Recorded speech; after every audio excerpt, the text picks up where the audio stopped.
prazo regulamentar esgotado. Boa noite a todos. Obrigado por estarem hoje nos treinamentos.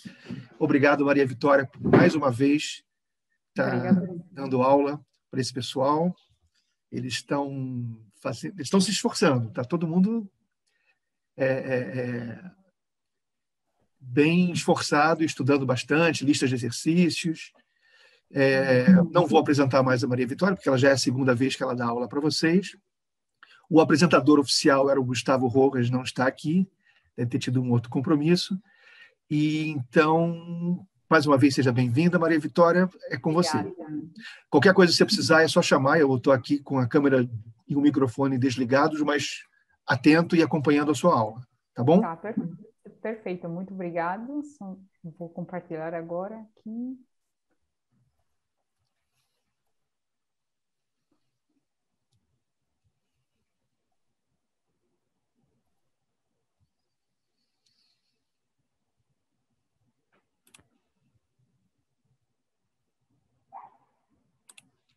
Não sei se eu acho que não está funcionando.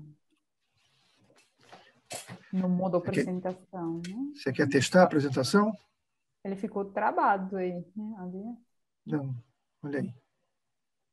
Vocês estão vendo a apresentação? Sim, mas todos os slides. Claro.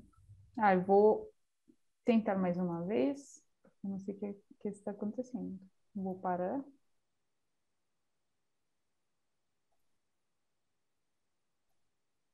Ele travou.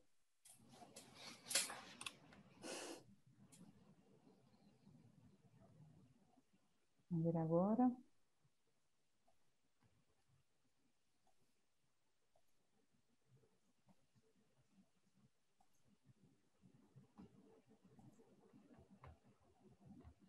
Agora foi, está né? ok. Tá bom. Bom, boa noite todo mundo também. Não sei se eu falei boa noite para todos, mas eu vou começar. Eu dividi a aula em duas partes esta vez. Não vai ser tão longa quanto a primeira, porque ficou muito longa, né? Esta hora e 3 horas ficou demais, mas eu acho que com 2 horas vai ser suficiente. E eu vou dar esta primeira parte aqui, que é de astrofísica de altas energias, mas de astronomia gama, especificamente, e depois eu vou fazer um intervalinho para descansar um pouco a cabeça, tomar uma aguinha, e depois continuar com a segunda parte, tá bom? Se vocês tiverem perguntas, é só falar, e como o Eugênio falou, eu não tenho como ler o chat, então, por favor, façam a pergunta com o microfone aberto. Então, vamos lá. Bom, antes de falar que é a astrofísica de altas energias, mas a astrofísica de altas energias, na verdade, que ela abrange várias disciplinas, não só astronomia gama, porque pode ser também considerar a astrofísica, o estudo de raios cósmicos também como parte da astrofísica de altas energias, e também agora a astrofísica de neutrinos, né? Em específico a astrofísica dos neutrinos das energias mais altas.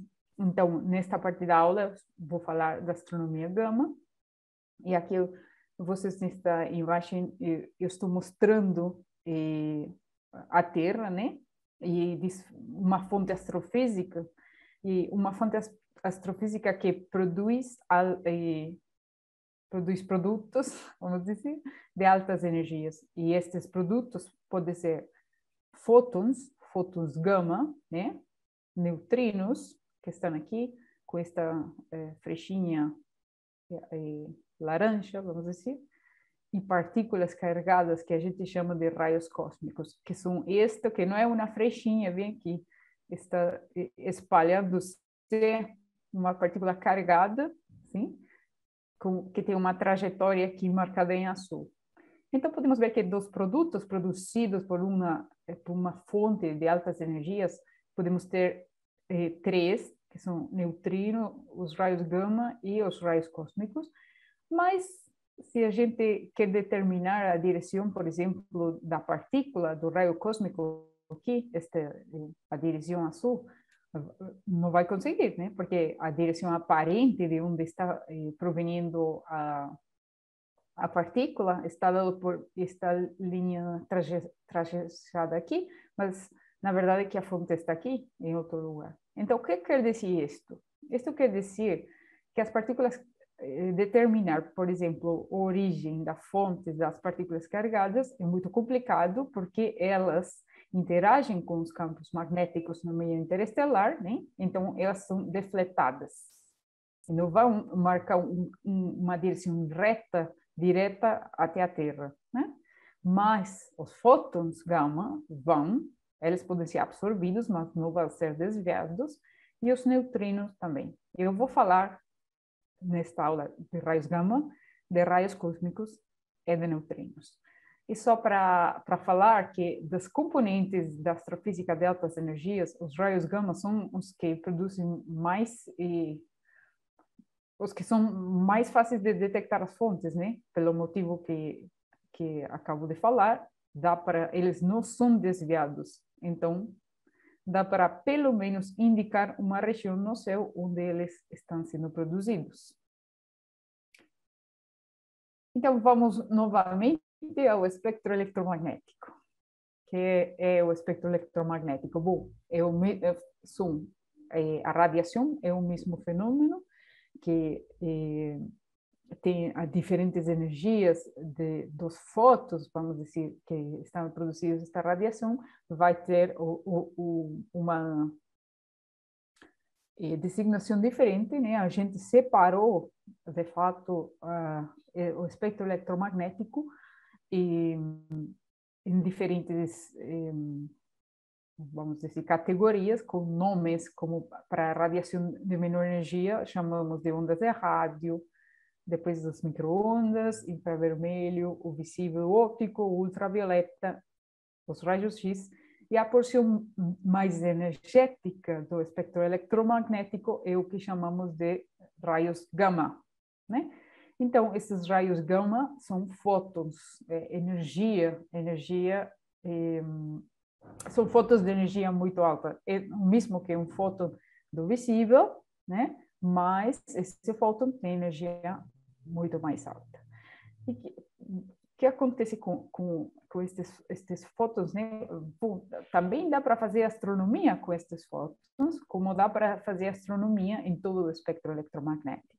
E eu vou falar agora de como é essa astronomia e que características tem a astronomia de raios gama. Bom, eu acho que já tinha apresentado este slide na aula anterior, né? Onde mostram alguns dos detectores, os diferentes comprimentos de onda no espectro eletromagnético, e vemos que temos vários satélites, porque a atmosfera não é transparente para todas essas energias, e alguns aqui na Terra. Então, eu mencionei que o fóton, na verdade, a luz, né, está feita de fótons, que é uma partícula sem massa, mas que tem energia, e a energia do fóton está relacionada com a frequência, né, por esta equação assim, ou também com o comprimento de onda através desta equação aqui. Então, os raios gama são luz com muita energia, com energia muito alta nesta porção do espectro. Então, na astronomia de raios gama, em geral, na astronomia de altas energias, a gente usa uma medida de energia chamada electron-volt, né?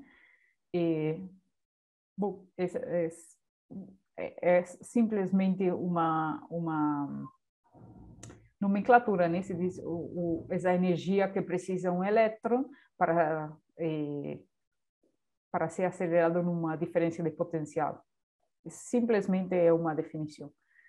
E, logicamente, que tem seu equivalente em joules e também em ergos. E, além de usar o electron-volt, você usa os prefixos, né, para determinar os diferentes múltiplos, vamos dizer, do electron-volt. Então, para que vocês tenham uma ideia, quando falamos de fótons, com energias da ordem do quiloelectronvolt, isto é, 1000 electronvolt, é equivalente a falar de um fóton no rango dos raios X, né? Já quando estamos no rango do mega electronvolt, já estamos dentro do rango desculpa, rango não é em português, do intervalo de energia gama, né? Quando tenho mega electronvolt. Estes são 16 electronvolts. É simplesmente uma unidade de energia que é muito utilizada e também é muito utilizada nos raios X. Bom, eu vou deixar aqui uns exercícios, eu não vou fazer agora porque fica muito longo, mas vou deixar para vocês depois resolverem, né? Depois vocês voltam aqui e são exercícios que correspondem ao que eu falei anteriormente. Então, como se produzem estes raios gama, estes fótons de energia muito altas? Certamente o processo não é igual que aqueles processos, por exemplo, como a radiação de um corpo negro, né? Onde o material esquentado emite radiação. Por quê? Porque para produzir um fóton com uma energia de 1 megaelectronvolt, é decir, um fóton gama, eu precisaria uma temperatura enorme. E é uma temperatura que mesmo em objetos muito extremos, objetos astrofísicos muito extremos, não é comum. Então, na verdade, a emissão gama é uma emissão não térmica. O que quer dizer? Quer dizer que esta emissão, esta radiação não é produzida pelas partículas que estão em equilíbrio térmico com o material, mas é produzida por partículas que têm energias maiores que aquela energia térmica, de equilíbrio térmico, né? Então, estas partículas que têm uma energia maior se conhecem como partículas não térmicas. Sim? Espero que fique mais ou menos claro. Não precisa se entender completamente, mas sim que precisasse de partículas com energias muito mais altas do que as partículas em equilíbrio térmico de um material. Tá? Então, a emissão gama na astrofísica é produzida por partículas relativistas. E são partículas que têm... uma partícula vai ter uma energia total, que vai ser a energia cinética, mais sua energia de repouso, né?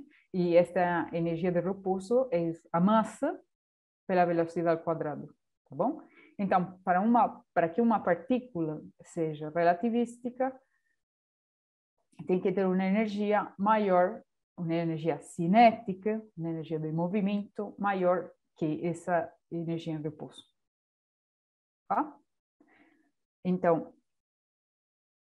a emissão gama, ou a maioria da emissão gama, é produzida por partículas muito energéticas. E estas partículas muito energéticas vão interagir,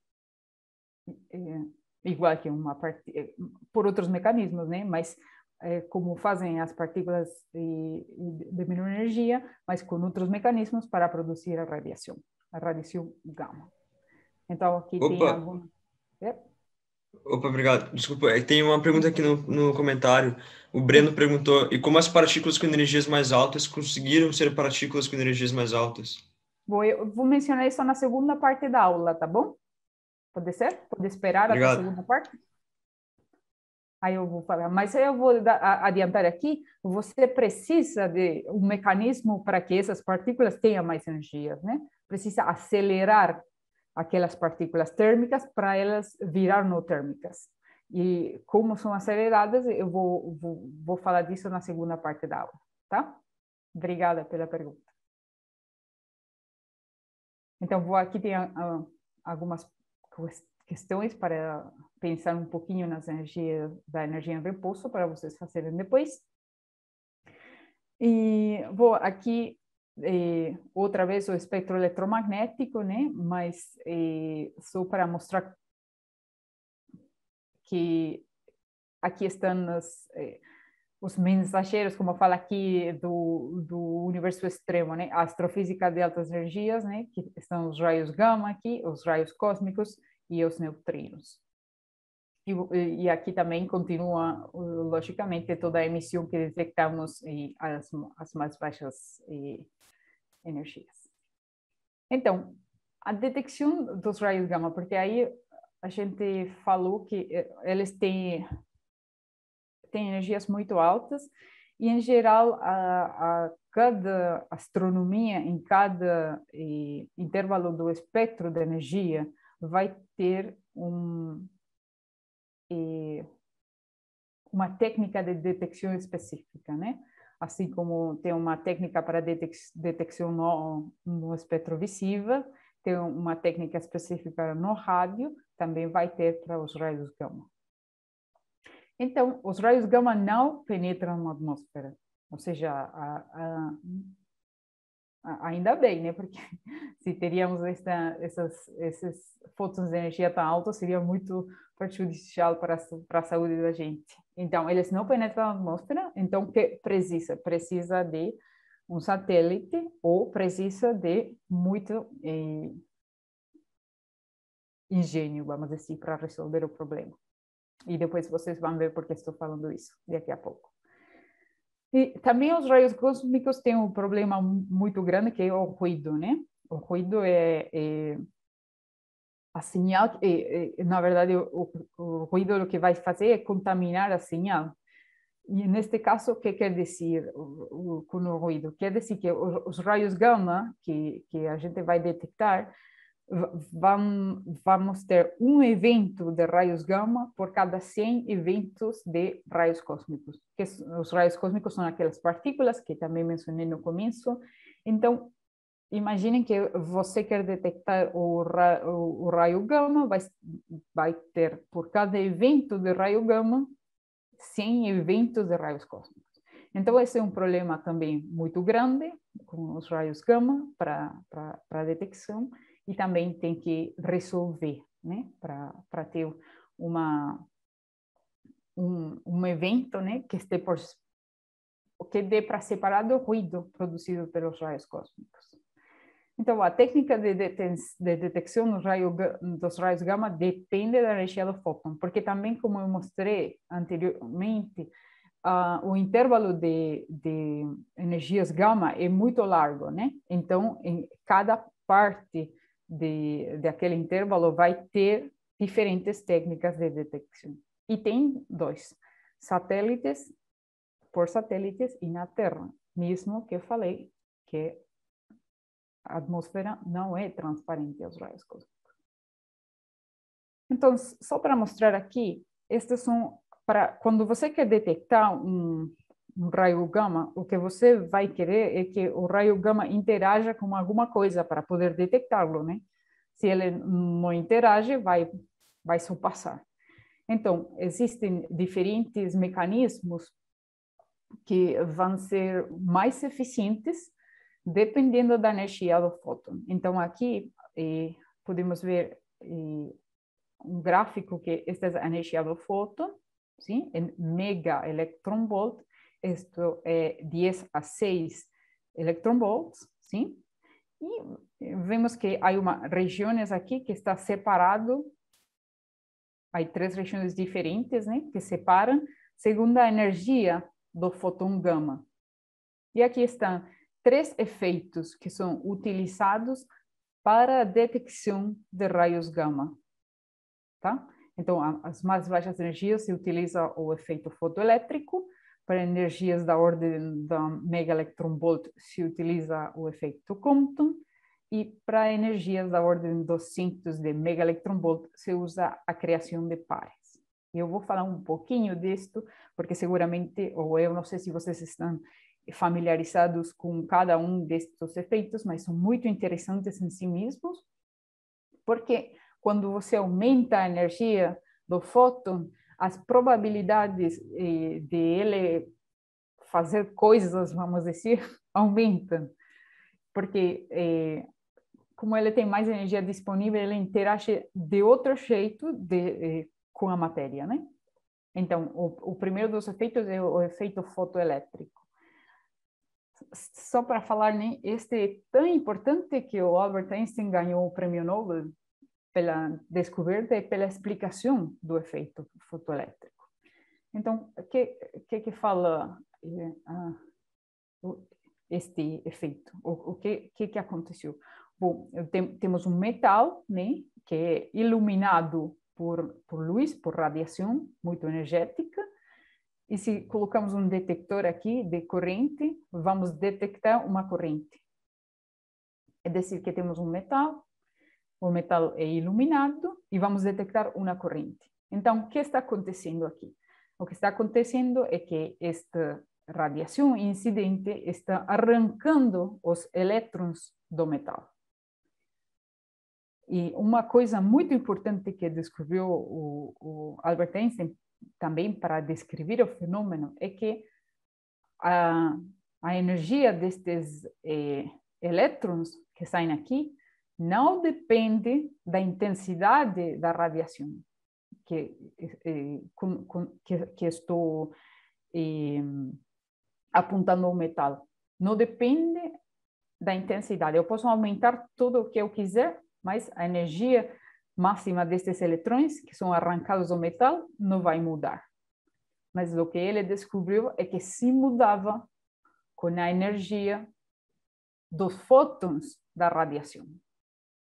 E o que quer dizer isso? Quer dizer que, na verdade, o que tem é que tem uma interação de um fóton com um elétron. Como se o fóton fosse uma partícula, de fato, né? Então, com esta equação, podemos ver a energia máxima dos eletrões que são arrancados do metal depende da energia de cada fóton da radiação incidente, sim? E desta energia aqui, que é a energia mínima necessária para tirar um elétron do metal, que depende do material utilizado, tá? Então, este é, muito brevemente, o efeito fotoelétrico. Outro dos efeitos que se utiliza para a detecção de raios gama é o efeito Compton, que também produz um prêmio Nobel de Física em 1927. E também ele toma conta da interação de fótons e elétrons como se fossem partículas entre eles, né? Então, este efeito Compton é um espalhamento, o espalhamento de um fóton incidente com um elétron. E naquele espalhamento, o fóton incidente vai sair com uma energia menor. Ou, o que é o mesmo, como está aqui nesta equação, o fóton final, ou vamos dizer, o comprimento de onda final vai ser maior, né, que o comprimento de onda inicial. Então, o que quer dizer? Quer dizer que o comprimento de onda é inverso à energia do elétron, né? Então, isto quer dizer, desculpa, do elétron ou do fóton. Isto quer dizer que o fóton inicial vai sair do espalhamento com uma energia menor. Então, temos uma entrega de energia do fóton para o elétron. E este é o efeito Compton. E, finalmente, os detectores de raios cósmicos, de raios gama para as energias, entre estas energias aqui, de ordem dos cientos de gigaelectronvolts, utilizam a criação de pares para detectar estes fótons. A criação de pares é simplesmente uma criação de duas partículas, um par elétron-positron, o positron é a antipartícula do elétron. Então, quando temos um raio gama com uma energia maior que 2 vezes a massa da energia dos elétrons, porque preciso criar, né, a energia, tem que se conservar. Então, se eu vou de um raio gama, vou criar um par elétron-positron, esse raio gama pelo menos tem que ter a energia do elétron-positron, né? Então, chega o raio gama, vai interagir com o material do detector, por exemplo, do Fermi, do satélite Fermi, e produzir duas partículas, né? Um elétron e um pósitron. Então, é possível medir a energia do elétron e do pósitron, também a direção deles, e reconstruir a direção e a energia inicial do raio gama, né? Então, estes três mecanismos são os que são utilizados para a detecção de raios gama em satélites, né? Até 300 gigaelectronvolt. Bom, estes são alguns dos satélites de raios gama que existem atualmente, e eu vou falar bastante aqui do Fermi, que está aqui embaixo.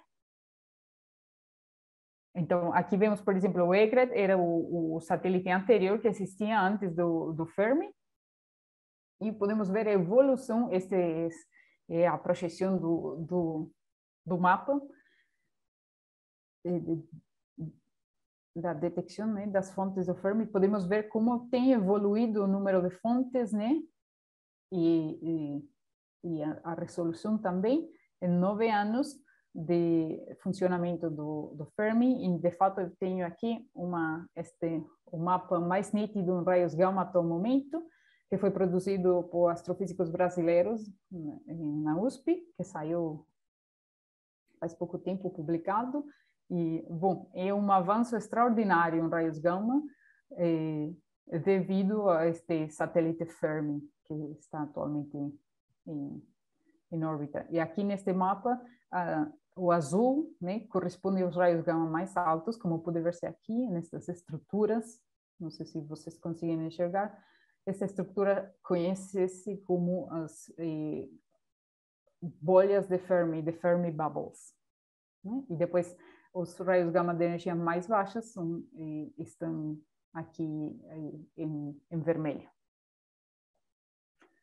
Bom, eu mencionei que também dava para detectar raios gama na Terra, mas como é possível se a atmosfera não é transparente? Bom, é justamente aquela interação da atmosfera, né, com o raio gama que vamos utilizar para detectar a emissão. Quando um raio gama atinge a atmosfera lá em cima, ela vai interagir com o material da atmosfera, né? E vai produzir uma chuva de fótons de menor energia e também de partículas carregadas com energia muito alta, né? Então, quando o fóton de muito alta energia interage lá em cima, vai produzir uma chuva de partículas e também de outros fótons. Então, eu vou falar um pouquinho mais disto. Quando as partículas são criadas nessa interação do raio gama com a atmosfera, eu falei que tinham energias muito altas, então tem velocidades muito altas. E a velocidade vou reformular.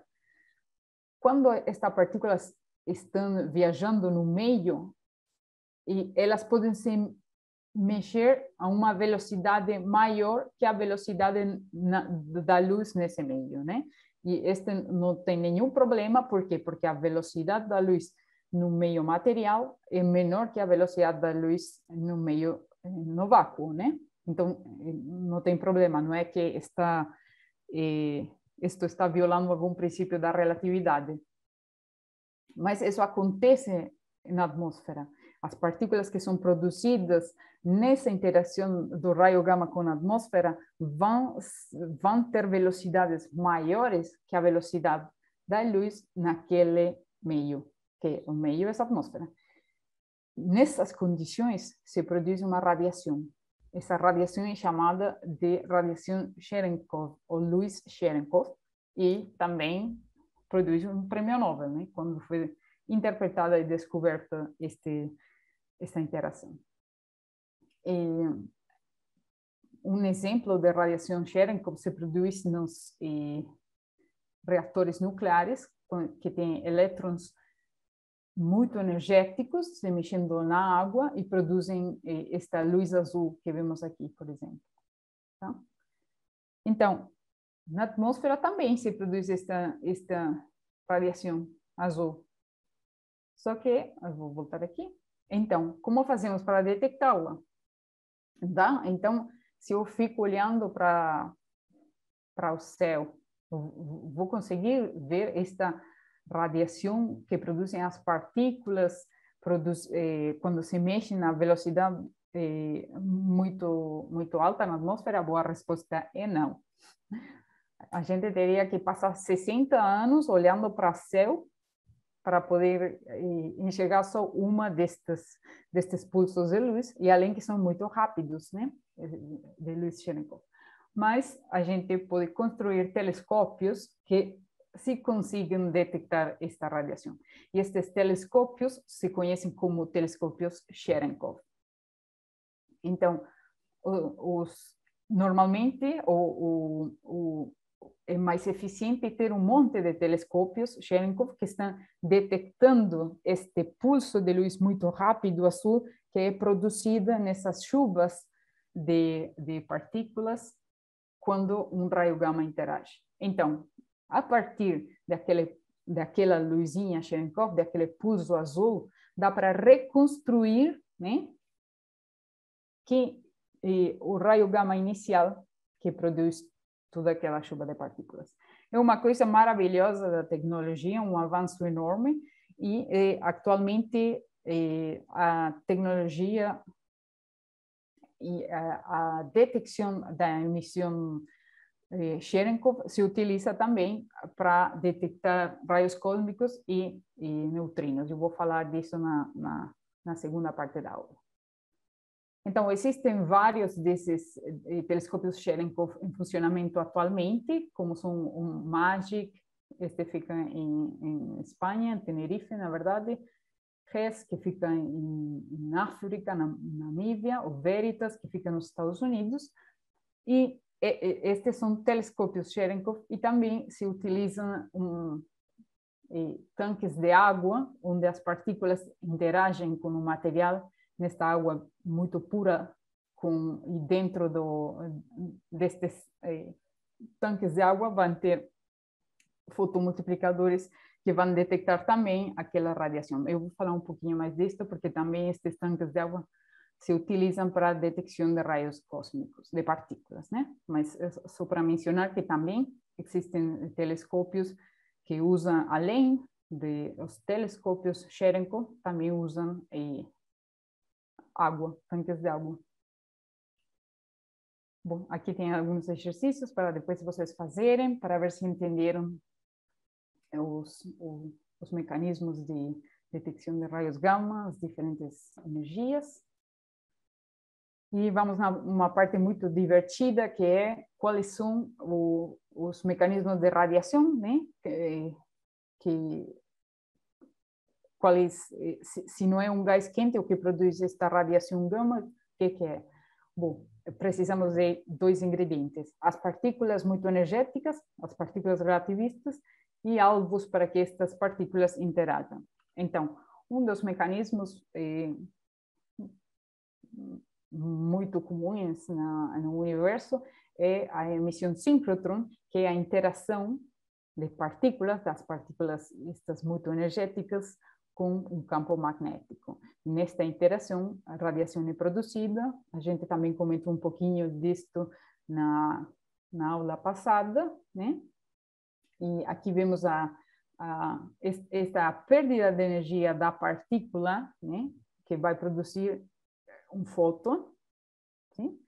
E a potência, a expressão para a potência total. Essas expressões aqui eu deixo aqui para vocês depois fazerem os exercícios e pensarem um pouquinho sobre o mecanismo.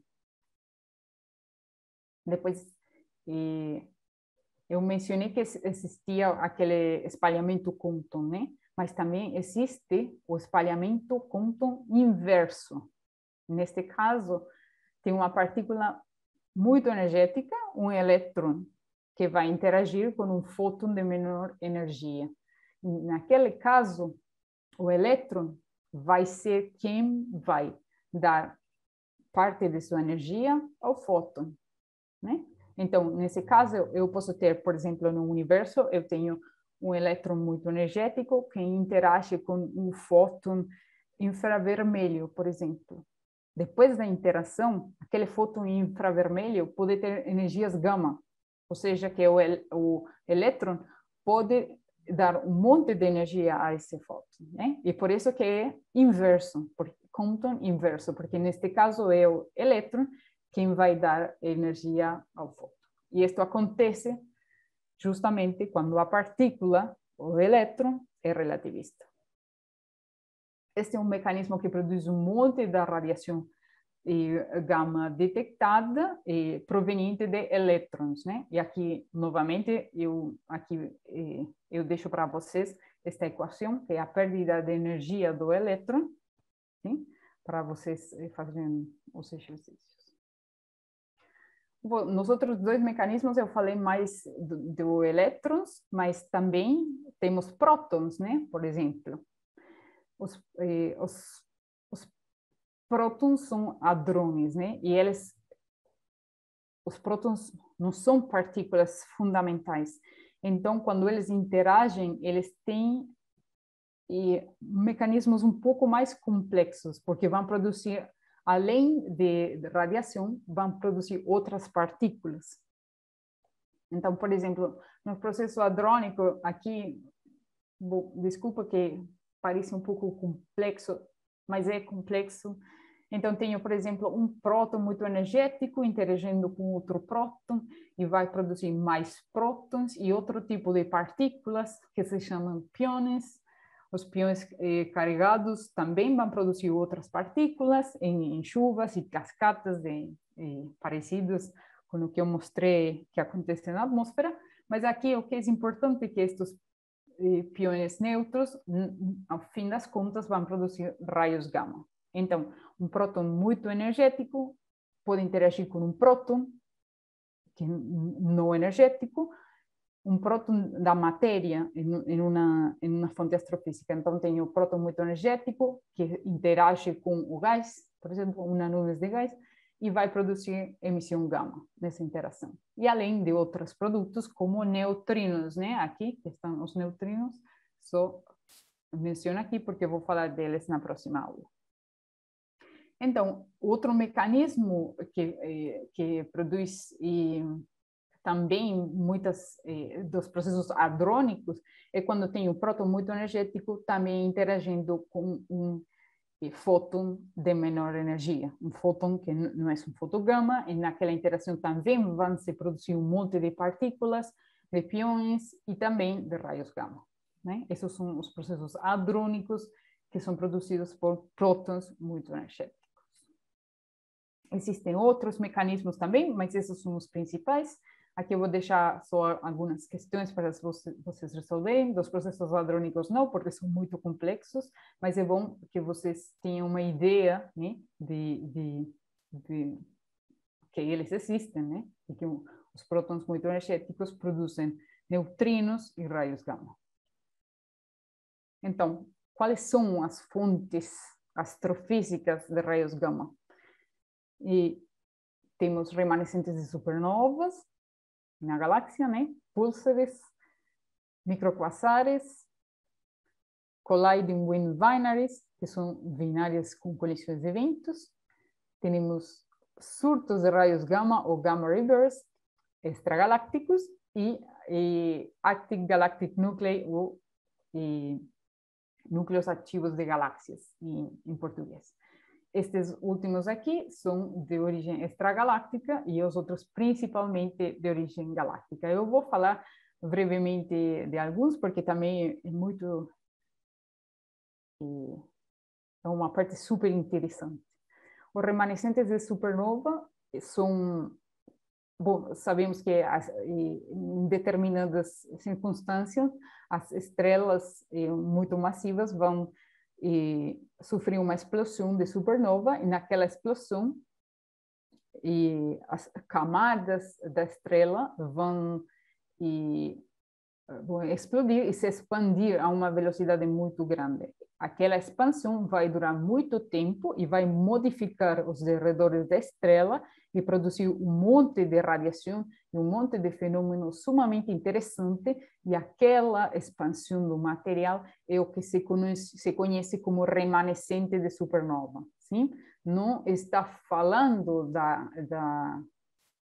especificamente da explosão de supernova, sim, mas sim do remanescente, do que ficou de trás. E o que ficou de trás é uma estrutura muito energética que está se expandindo a uma velocidade muito alta, e naquela expansão também vai vir junto radiação e vai vir junto campo magnético, né? E justamente nessa expansão vão se produzir raios cósmicos, que são partículas muito energéticas, e como já aprendimos agora, essas partículas relativistas muito energéticas vão produzir emissão gama, e a gente vai detectá-las, né? Então, por exemplo, estes são 4 remanescentes de supernova com suas posições aqui no plano da galáxia, detectadas, e como são, na verdade, detectados pelo satélite Fermi. Bom, aqui tem outro, o remanescente de supernova, em vários comprimentos de onda, né? Porque também eles emitem muita radiação em X pelo material quente. Então, outra fonte gama muito interessante são os púlsares. Os púlsares inicialmente foram detectados em rádio, né? Foram descobertos em rádio pela Jocelyn Bell aqui, né? Quando ela estava fazendo sua tese de doutorado. E ela detectou, com estas antenas aqui, que ela mesma também ajudou a construir, ela detectou uns pulsos em rádio muito rápidos, né? E repetitivos.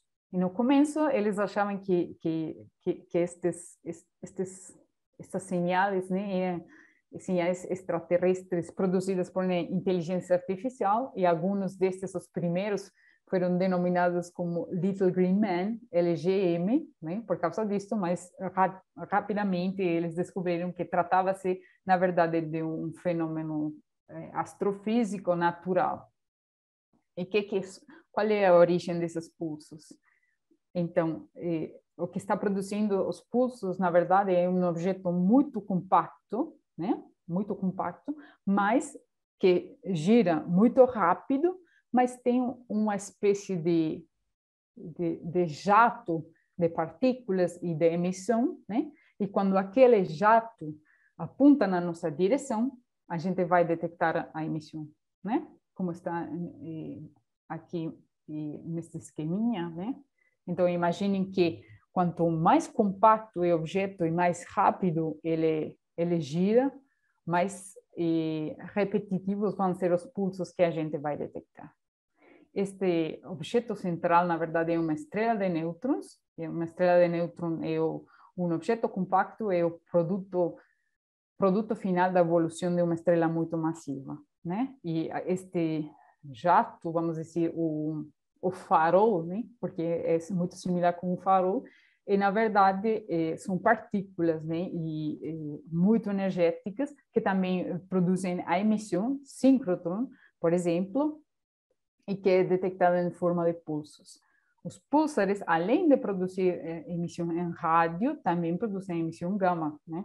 Então, por exemplo, este aqui é um mapa da região de um pulsar detectado pelo Fermi, um pulsar de milissegundos, e vemos que aqui o pulsar não está, é porque justamente não está na nossa direção, e depois quando está, né? Mas as pulsações são muito rápidas, imagine, são milissegundos. Então, os pulsares são também sistemas muito interessantes, muito energéticos e que tem também ainda muitas perguntas para se responder sobre estas fontes, sobre as partículas, sobre os mecanismos de emissão, etc. E já para ir terminando com as fontes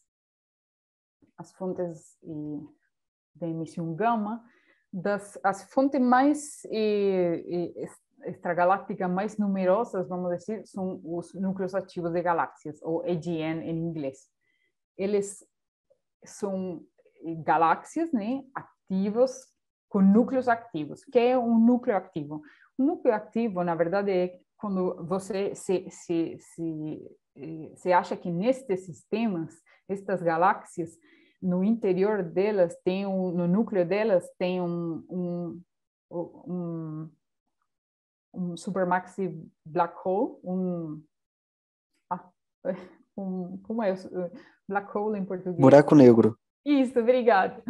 Um buraco negro supermassivo no centro da galáxia, né? E ele acreta material. Acretar é um processo de vamos dizer, puxar o material gravitacionalmente e vai formar um disco, né? Aquele disco, o material do disco também vai interagir consigo mesmo, né? E vai produzir também radiação pela acreção, pelo processo de acreção.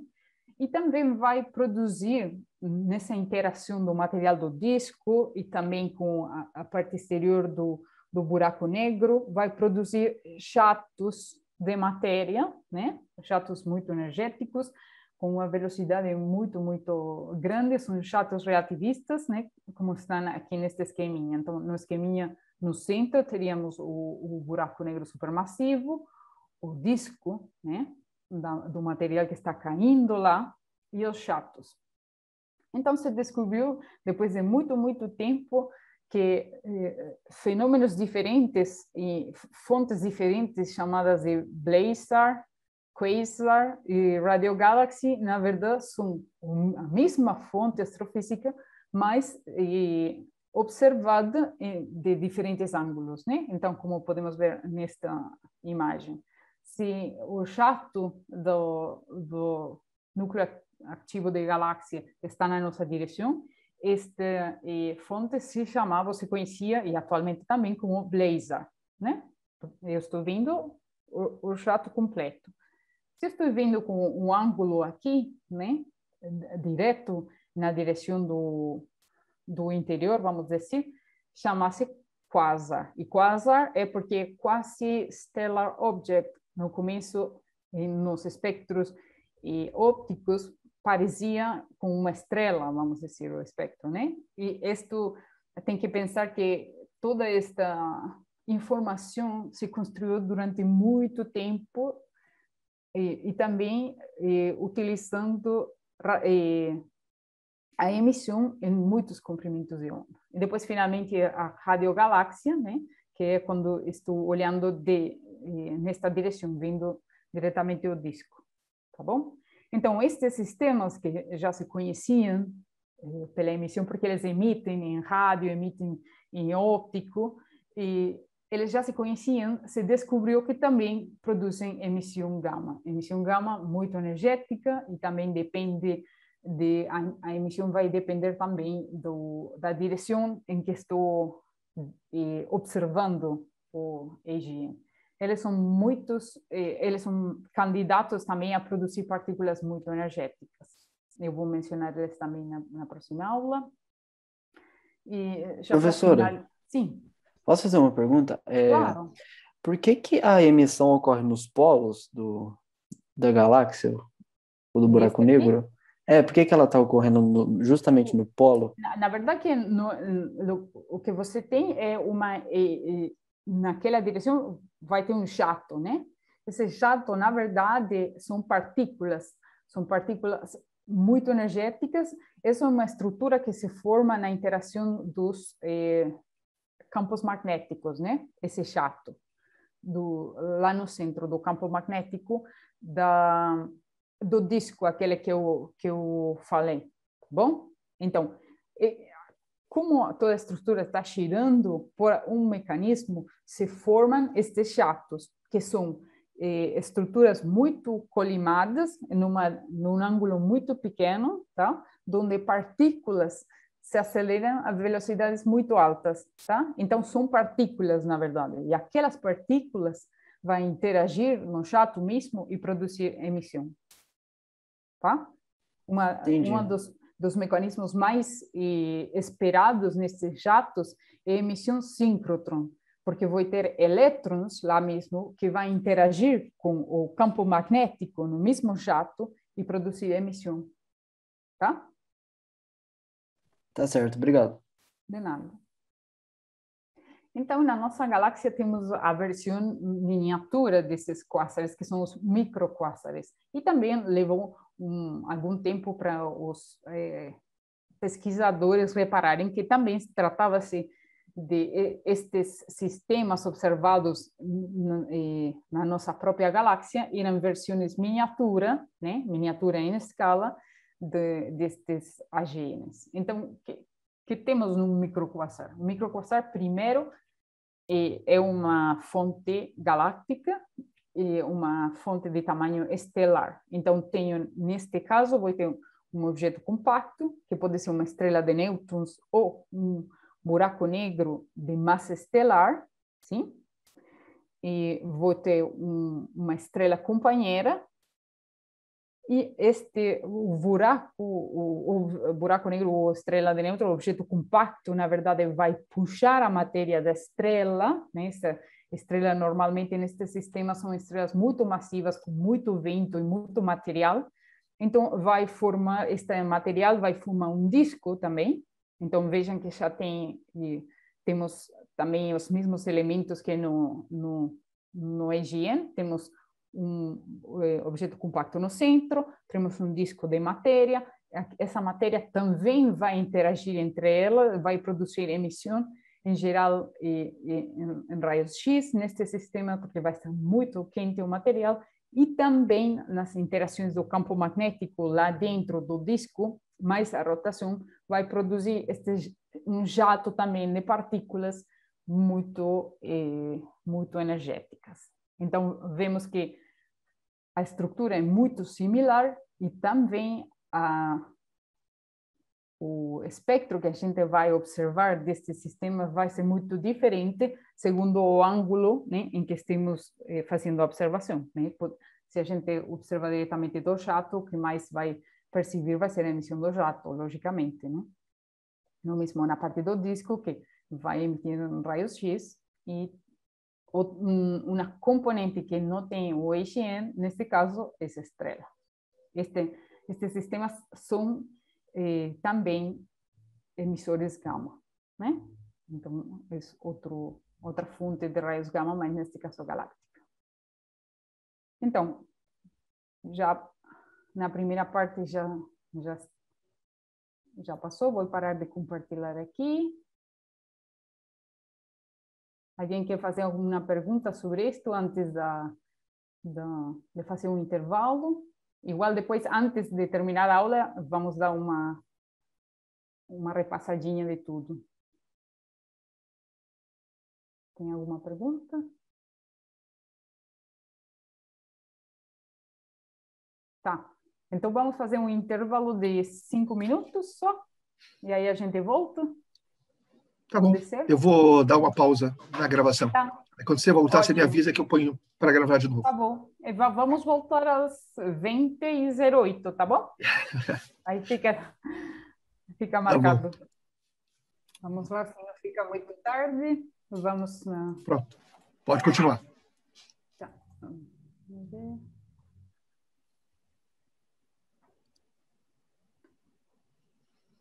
Ok.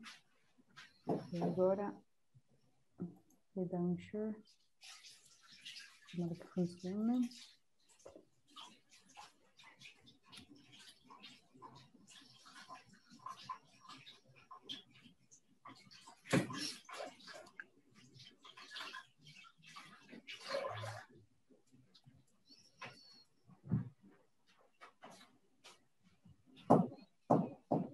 Outra vez não deu certo. Aí está. Ótimo. Não, para nós não mudou ainda não. Não? Não, acho que você vai ter que fazer do jeito que você fez da outra vez. Acho que começar a apresentação e depois compartilhar.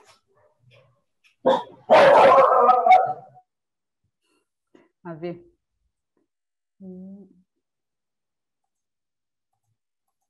Ah, era mesmo isso.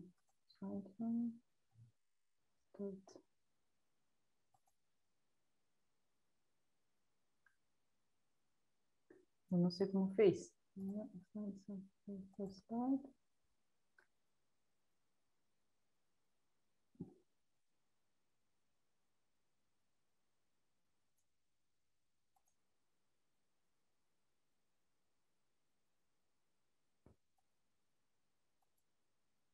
Agora sim, né?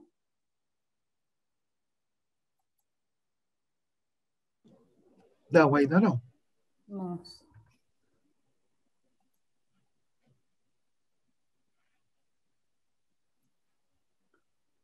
Não me lembro como que fiz aquela vez para que dê certo. Porque agora eu saio da apresentação, tenho que sair da apresentação para...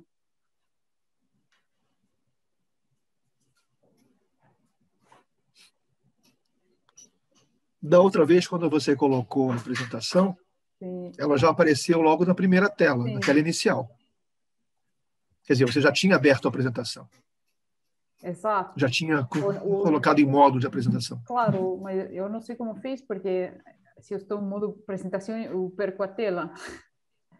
Não sei como... Ah, dá um Alt Tab. Ah, tá. Eu vou começar. Aí você vê as janelas.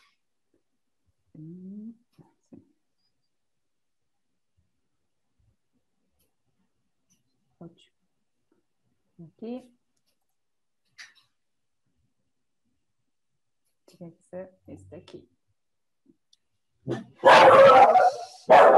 Agora sim, né? Agora sim. Nossa, eu tinha feito isso, esqueci como fiz na outra. Tá bom, vamos lá agora. Eu falei que nesta parte eu ia falar sobre os raios cósmicos e os neutrinos, né? E eu falei sobre os raios gama são fótons, né? Então, essa é a astronomia convencional na detecção de fótons. Mas também temos outros mensageiros das altas energias, que são os raios cósmicos e os neutrinos. Mas estes três, os raios cósmicos, os raios gama e os neutrinos, estão muito relacionados um com o outro, porque as fontes que produzem os raios gama e os raios cósmicos e os neutrinos de alta energia acredita-se que são as mesmas, né? Então, eu falei que para ter raios gama, a maioria dos raios gama é produzida por partículas relativísticas muito energéticas quando interagem. Estas partículas são, na verdade, raios cósmicos. De onde vêm essas partículas? Bom, chamamos de raios cósmicos. Elas foram descobertas pelo Victor Hess faz um século, mais de um século, na verdade. Elas atingem a Terra em todas as direções, em todo momento. O 89% dessas partículas, na verdade, são prótons, e depois algum outro tipo de partículas. Elas são muito energéticas, eu mencionei anteriormente, são destas partículas que não estão termalizadas, né? São relativistas. Aqui vemos, por exemplo, o Victor Hess está num balão, né, para fazer experimentos em cima da atmosfera, porque uma das coisas que ele descobriu, na verdade, é que quanto mais em cima ele estava sobre o nível do mar, mais partículas dava para detectar. Então, assim que ficaram sabendo que, na verdade, a origem destas partículas era via do cosmos, vamos dizer, por isso os raios cósmicos. E essas que são as partículas, como eu mencionei, têm que ser estáveis, porque elas se produzem em alguma fonte lá fora, uma fonte astrofísica, e chegam lá, né? Então, os prótons são estáveis, mas também nessas interações que produzem os raios cósmicos, espera-se que raios gama sejam produzidos, né? Quando eles interagem, e também neutrinos de alta energia. Então, vamos aqui outra vez com a mesma imagem que eu mostrei anteriormente. O problema dos raios cósmicos é que, como eles são partículas, em sua maioria prótons, e os prótons têm carga elétrica, eles vão interagir com os campos magnéticos que existem em todo lugar, né, do universo, em específico, se estamos falando, por exemplo, na nossa galáxia, temos o campo magnético do meio interestelar, e os raios cósmicos vão interagir e vão ser desviados, né? Então, quando a gente detecta um destes raios cósmicos e tenta determinar a direção de onde foi produzido o raio cósmico, não vai achar, na verdade, a direção original, né, onde foi produzido. Então, é muito difícil de determinar quais são, de fato, as fontes destas partículas, quais são as fontes dos raios cósmicos. Então, se usa para detectar, de fato, a direção, se usam os raios gama e também os neutrinos. Então, se a gente fica medindo os raios cósmicos que chegam na Terra, né, e faz um gráfico da distribuição do fluxo de raios cósmicos em função da energia deles, e vai ter este gráfico aqui, que é muito conhecido e também muito simples, né? Podem ver aqui que vejam todas as ordens de grandeza na energia, né? 10 a 9, 10, 11, 10 a 12, 13, até 10 a 21, e temos este espectro, vamos dizer, né? Com quase nenhuma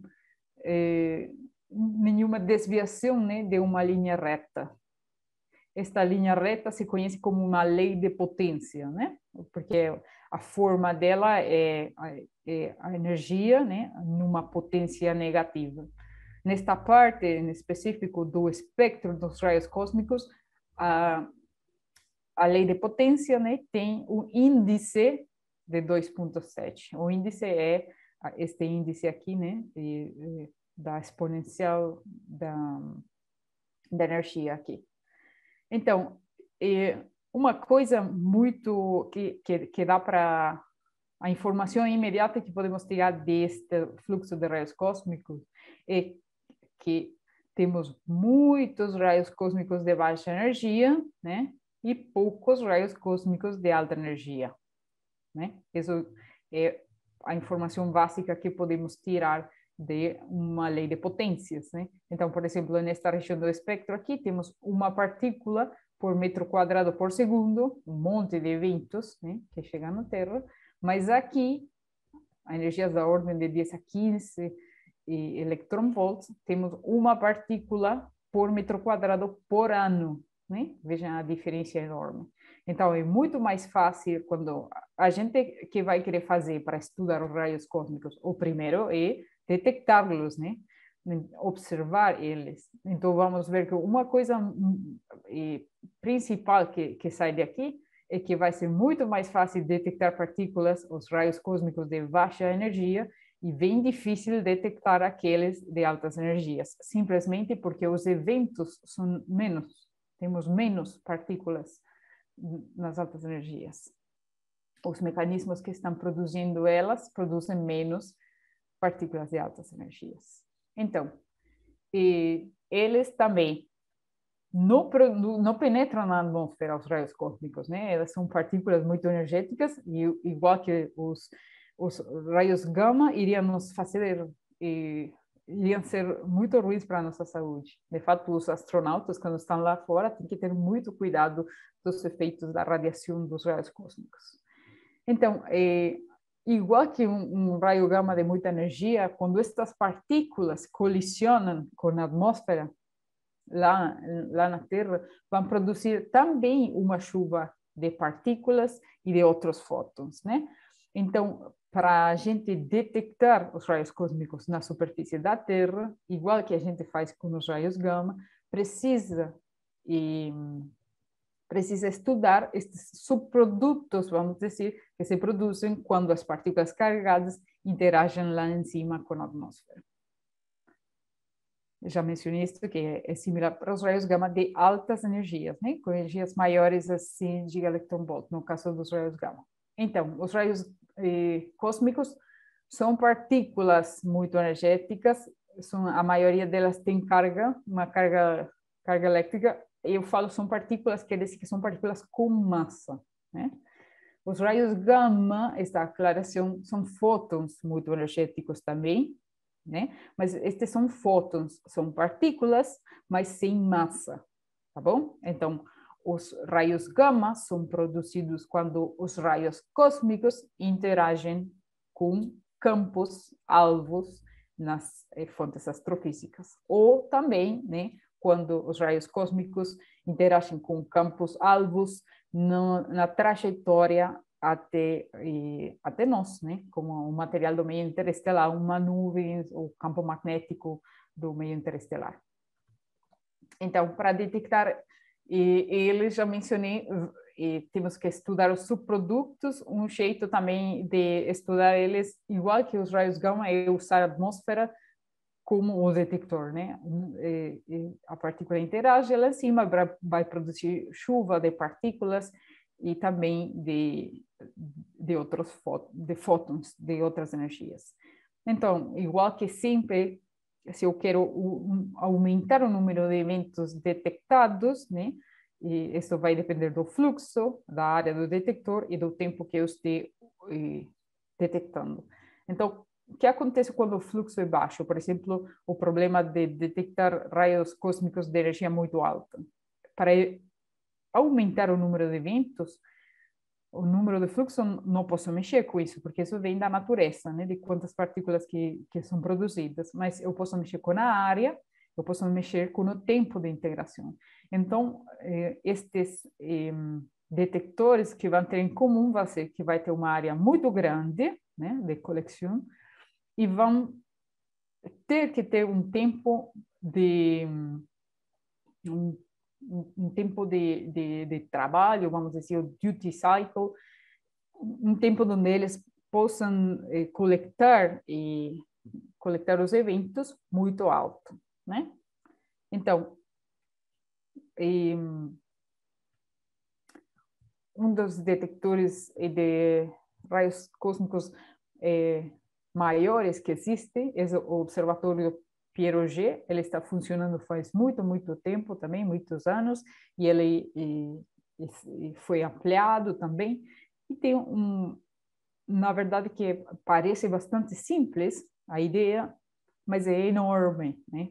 Vocês podem ver aqui, isto em quilômetros, esta configuração do Pierre-Auger. O Pierre-Auger, na verdade, está constituído por diferentes tanques de água, né? Cada pontinho aqui é são 1660. Esta é uma foto de como é na realidade, e este é um cartoon aqui, de um tanque. E o que acontece aqui? Dentro deste tanque tem água muito pura, né? E as partículas que interagem lá em cima com a atmosfera vão produzir, igual que no caso dos raios gama, outras partículas que vão interagir com a água neste tanque, né? Essa partícula vai viajar na água do tanque a velocidade maior que a velocidade da luz na água e vai produzir emissão Cherenkov, né?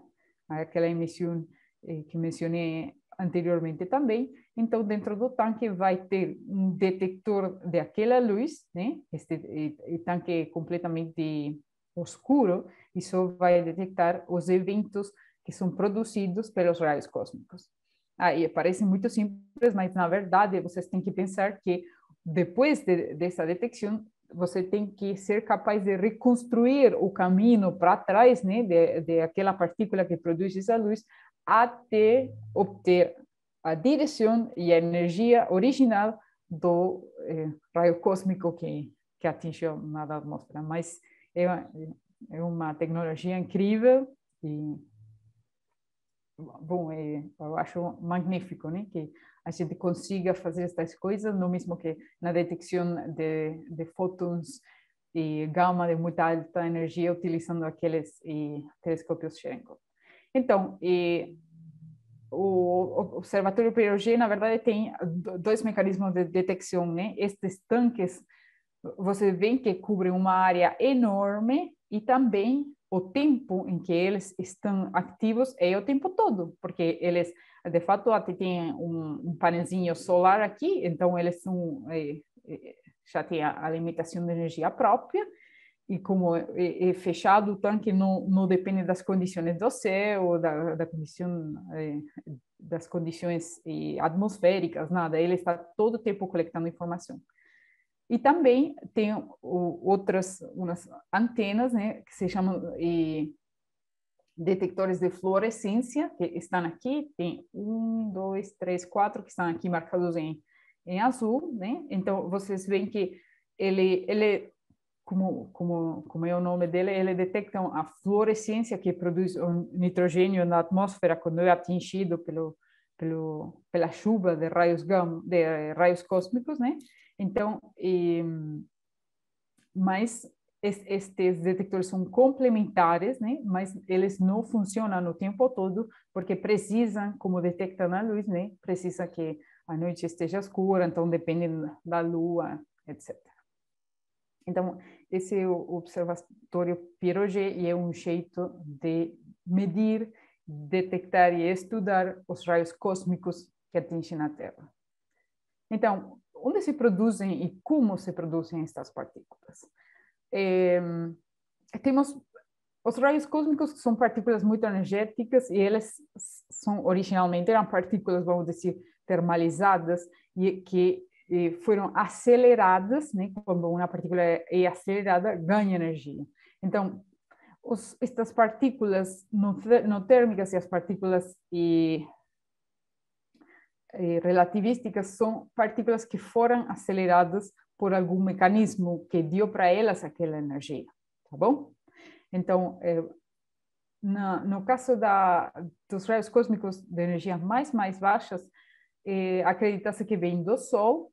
Então, no Sol atuam alguns mecanismos para acelerar partículas, e aqueles de origem galáctica, os raios cósmicos de origem galácticos, acredita-se que se produzem em remanescentes de supernova, que é a fonte gama que eu mencionei na aula anterior. Eu vou falar um pouquinho mais disto. E para os raios cósmicos das energias mais altas, o mecanismo não é claro ainda. Tá? Existem muitos candidatos para produzir os raios cósmicos de energias mais altas, mas são candidatos. Ainda não dá para estabelecer qual é exatamente a fonte dos raios cósmicos galácticos. Este desculpe, extragalácticos. Este é um enigma, né? Que se você pensa que o Victor Hess descobriu os raios cósmicos em 1912 e ainda a gente está assim, né? Tem candidatos, mas não sabe exatamente quais são as fontes que produzem a maioria dos raios cósmicos. Então, aqueles de origem galáctico,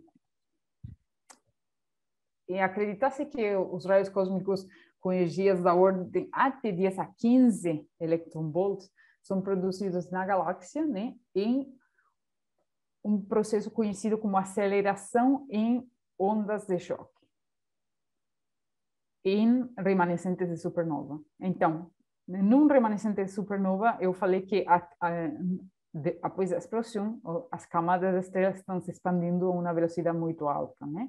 Essa velocidade é maior que a velocidade do som, vamos dizer, do material. Então, se produz nessa interação uma coisa que se conhece como onda de choque, tá? Naquela onda de choque, as partículas carregadas que estão ali, né? Aquelas que vamos dizer que estão termalizadas, mas que têm um pelín mais de energia, elas vão começar cruzar a onda de choque, né, de um lado a outro da onda de choque, né, de um lado a outro. E elas, como têm carga, as partículas com carga vão interagir. Como interage uma partícula com carga? Com os campos magnéticos. Neste sistema, eu falei também que, além do material estar se expandindo, também tem campo magnético, porque a estrela normalmente tinha o campo magnético lá, né? E ele não foi para nenhum lugar, está ali. Então, este mecanismo classicamente pode se pensar como uma bola que está se batendo entre duas paredes, que está uma chegando mais próxima da outra, tá? Então, vocês podem imaginar que esta bola, cada vez que bate na parede, né, vai ganhando energia, até que tem uma energia tão alta que passa a parede e escapa. É mais ou menos a ideia do que acontece, né, que acredita-se que acontece nas ondas de choque, em especial nos remanescentes de supernova. Então, vamos lá de novo. E no remanescente de supernova se produzem estas ondas de choque, né, que quando o material se expande, nesta onda de choque as partículas algumas delas vão interagir de um lado e do outro do choque, e naquela interação, cada vez que atravessam esta onda de choque, vão ganhar energia, né? Até que a energia é tão alta, igual que a bola, que vai escapar. E assim, quando a partícula escapa, que vai chegar, por exemplo, nos nossos detectores aqui na Terra. Eu sei que é um pouquinho complexo de entender, né? Mas a ideia é muito parecida com a ideia da bola, né? Assim, basicamente. Depois pode ficar tão complexo como um quiser. Além desse, também, por exemplo, no Sol, existe um mecanismo para acelerar partículas que chama-se de reconexão magnética, que acontece em sistemas onde os campos magnéticos são muito altos e o campo magnético por algum motivo, ele, vamos dizer, se reconecta, é destruído, vamos dizer, e naqueles mecanismos também as partículas são aceleradas e assim acredita-se que se produzem os raios cósmicos de menos energia que vêm do Sol. Tá? Espero que mais ou menos haja ficado um pouco claro. Eu sei que é um tema muito complicado, né? Mas extremamente interessante. Se vocês tiverem mais interesse, podem procurar mais, né? Tem um monte de material na internet sobre os raios cósmicos e a aceleração dos raios cósmicos. Então, eu mencionei os neutrinos, né? Vamos falar um pouquinho só dos neutrinos. Os neutrinos são partículas que têm muita e baixa massa. De fato, no começo achava-se que não tinha massa, mas são muito leves, não têm carga elétrica, né? Então, eles interagem muito fracamente.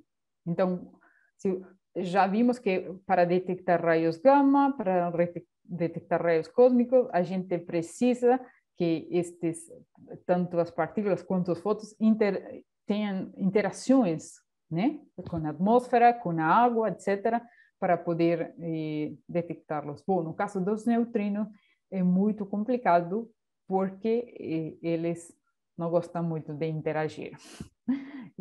Aqui, esta foto aqui, o Pauli, que ele sem ter medido, sem descobrir o neutrino, ele predijo, eu não sei se diz predijo em português agora, estou... Previu. Como? Ele previu. Previu, exatamente. Predisse. Ele predisse a existência dos neutrinos antes de serem detectados, né? Um grande físico, o Pauli. Então, existem vários mecanismos que produzem neutrinos. Aqui o problema não é que temos poucos neutrinos, o problema é que é difícil de detectá-los. Mas também tem diferentes fontes de neutrinos, como podemos ver aqui. Não é uma coisa exclusivamente de altas energias, porque podemos ter os neutrinos. No Big Bang, por exemplo, acredita-se que muitos neutrinos foram produzidos nas baixas energias. Neste gráfico, esta é a energia do neutrino, né? Temos neutrinos produzidos na Terra, também pelos reatores que temos na Terra, neutrinos no Sol, neutrinos na supernova, neutrinos que se produzem na atmosfera quando interagem nos raios cósmicos lá em cima, neutrinos de origem galáctica e também de origem extragaláctica. Os neutrinos nesta região, que vamos dizer coincidem aproximadamente com a energia gama, são os neutrinos de alta energia. Eu vou mencionar aqui, vou falar um pouquinho sobre como detectar os neutrinos. Eu falei, eles são interagem de um jeito muito fracamente, vamos dizer. Então, novamente, se temos a probabilidade de interagir, né, aquele evento é muito baixo. Então, precisamos também de muito tempo para o detector ficar funcionando e também uma área muito grande. E existem dois tipos de, vamos dizer, de interações que podemos utilizar para detectar os neutrinos. Uma é o que se conhece como química, que temos aqui inicialmente um material que pode ser, na verdade, se usa um material muito parecido com aquele da Cândida, né? Que interage com um neutrino e vai produzir outro, né, o argão e um elétron. Então, estes detectores, vamos dizer, químicos, o que você faz depois é contar, né, aqui o material inicial, o material final, e de aí você vai saber quantos neutrinos interagiram, né, com o material. E outras são reações de espalhamento, né, onde, por exemplo, um neutrino interage com um elétron e se produz, por exemplo, radiação Cherenkov da partícula, né, espalhada. A radiação Cherenkov, aquela mesma que se produz, né, quando interage o raio, as partículas produzidas nas cascatas de raios gama ou de raios cósmicos. Então, por exemplo, aqui um detector químico, vamos dizer, muito conhecido é... não, mas eu acho que eu coloquei dos dois. Estes são dois químicos, R. Bom, este, por exemplo... não. Está certo. Este aqui é um detector que tem que eu já mencionei, que usa cloro, que é um material parecido aí com aquele da Cândida, e este outro aqui utiliza água, e são todos estes pontinhos, são fotomultiplicadores. Este aqui chama-se Kamiokande, que está embaixo de uma mina, né, para que fique oscuro, porque este detecta a radiação Cherenkov, né, então precisa dos fotomultiplicadores e de escuridão, né, para evitar qualquer tipo de ruído. E aqui, simplesmente, o que você faz é encher o contenedor do material que vai interagir, né? Deixar um tempo que se produzem estas interações e depois contar quanto material inicial e quanto material tem para determinar o número de eventos. Então, este tipo de detectores químicos se usa mais para detectar os neutrinos de baixa energia e estes de tipo Cherenkov de mais alta energia. Então, uma das fontes de neutrinos que temos mais pertinho é o Sol, né? E se mediram os neutrinos do Sol inicialmente utilizando aqueles detectores de cloro, né? E existia tem muitas, bom, aqui, por exemplo, neste gráfico se mostram muitas das reações dentro do Sol que produzem neutrinos. Estes neutrinos dentro do Sol não são neutrinos de alta energia, né? Mas se produzem nas reações nucleares que acontecem no Sol e que acontecem em todas as estrelas.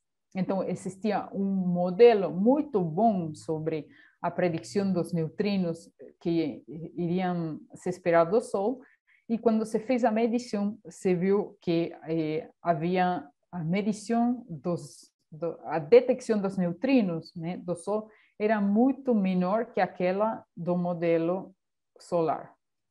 Isto foi uma surpresa muito grande, porque os modelos do Sol são muito bons, né? Porque estão ali, está perto, temos modelos muito sofisticados e se tem estudado durante muito tempo. O que acontece com os neutrinos faltantes? Bom, o que aconteceu, na verdade, era que temos 3 tipos de neutrino, né? E aqueles... no Sol se produz só um tipo de neutrino, mas quando o neutrino está viajando até a Terra, até o detector, o tipo de neutrino muda e estes detectores só eram sensíveis ao tipo de neutrino esperado no Sol.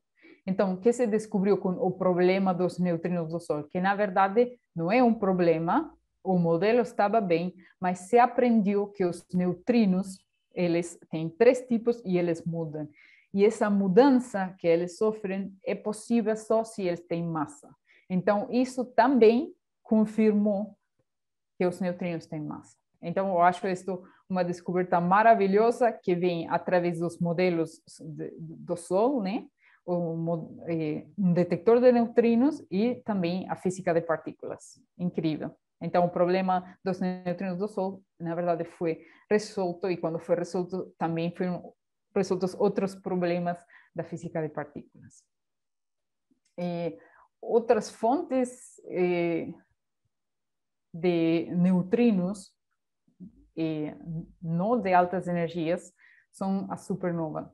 Na explosão de supernova de uma estrela colapsando, espera-se que a maioria da energia do colapso saia em forma de neutrinos, né? Mas o problema, a gente que observa a luz, né? Como vimos aqui, a supernova 1987A, antes e depois de explodir, vemos muita energia lumínica, né? Mas, na verdade, o 99% da energia já foi embora em neutrinos.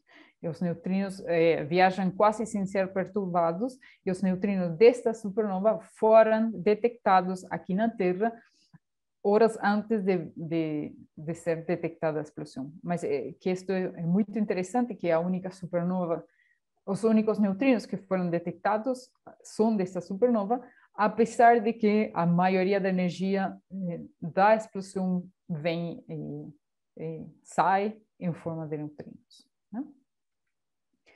E, finalmente, os neutrinos de altas energias, aqueles que achamos que são produzidos nas mesmas fontes que os raios gama e as mesmas fontes que os raios cósmicos, eles são produzidos quando também os raios cósmicos interagem com o material.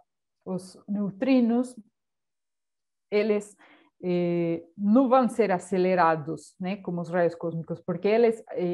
por exemplo, uma onda de choque, porque eles não têm carga elétrica, então não vão interagir com o campo magnético, e então eles realmente vão chegar na Terra com a energia que eles adquiriram quando foram criados. Então, os neutrinos de muita alta energia são produzidos por raios cósmicos interagindo com o material através principalmente aqueles processos hadrônicos que eu mostrei, onde um próton de muita alta energia interage com um próton de um material, por exemplo, e aí vai produzir várias partículas e também raios gama. Tá? Esses são um dos principais produtores de neutrinos de altas energias. Então, isso quer dizer que aí está a ligação, né, dos 3, os raios gama, as partículas muito energéticas, os raios cósmicos, né, e os neutrinos, porque tanto neutrino como raios gama são produtos das interações dos raios cósmicos nas fontes. Tá? Então, para detectar os neutrinos de muita alta energia, existem vários detectores, né, mas um que é incrível é o detector IceCube. Ele está na Antártida e ele utiliza o gelo da Antártida, né, como detector, né, para os neutrinos interagirem com esse material. Então, podem ver aqui que são estruturas enormes, sempre se coloca a Torre Eiffel ali para medir o tamanho da estrutura. É uma maravilha da engenharia, porque eles no gelo, eles fizeram um buraco no gelo desse tamanho assim, né, com fotomultiplicadores dentro. Então, o detector está tudo dentro do gelo aqui, né? E quando um neutrino vem do hemisfério contrário, né? Aqui, interage com o material, os fotomultiplicadores vão detectar aqui a radiação Cherenkov que uma partícula secundária vai produzir, né? Porque, vamos outra vez de novo, os neutrinos não têm carga, então não vão emitir radiação Cherenkov, mas quando o neutrino interage com o gelo, vai produzir uma partícula carregada que sim vai produzir radiação Cherenkov. Deixa eu fazer uma pergunta, Maria Vitória. Sim. Por que do hemisfério contrário? Você falou que ele detecta o neutrino que vem do outro hemisfério. E porque aumenta a possibilidade de interação, né? Tá. Mas os neutrinos estão atravessando mesmo a Terra de um lado para o outro, ou tem aquelas zoeiras de neutrino que volta para trás? Não. É muito difícil o neutrino voltar para trás, porque a interação dela é muito fraca, né? Para você voltar para trás, teria que ter uma interação enorme, né? Pense numa... o neutrino quase não vai se desviar. Sim, mas aí o neutrino que vem, por exemplo, lá do hemisfério sul celeste, ele tem menos possibilidade de reagir do que o que vem do hemisfério norte celeste, é isso? Ai, agora que estou pensando, na verdade, estou um pouco confusa, porque talvez tenha a ver também com os efeitos na atmosfera. Eu teria que pensar um pouquinho mais. Tá, entendi. Porque, esses que estão atravessando a Terra já atravessaram a atmosfera, né? Sim, Então, eu acho que tinha a ver com algo assim. Eu esqueci o motivo. Agora que eu tinha claríssimo que que os eventos vêm do outro, mas agora eu estou pensando que tem a ver com a atmosfera, sim. Não, de qualquer forma, é realmente um detetor estupendo, né? Uma coisa fantástica. Nossa, é incrível, na verdade. Eu não... Se você fala... Vocês têm que imaginar que para fazer aquele buraco, precisa esquentar o gelo, né? Colocar o fotomultiplicador, não pode danificar nada, porque detectar aquela luzinha Cherenkov é bem fraca, né? É incrível. É incrível. Eu acho que eu tenho aqui uma animaçãozinha do evento, né? E ele cobre uma área enorme lá. Vocês podem visitar a página deles, né? Tem um monte, o site deles tem um monte de material interativo e interessantíssimo o IceCube.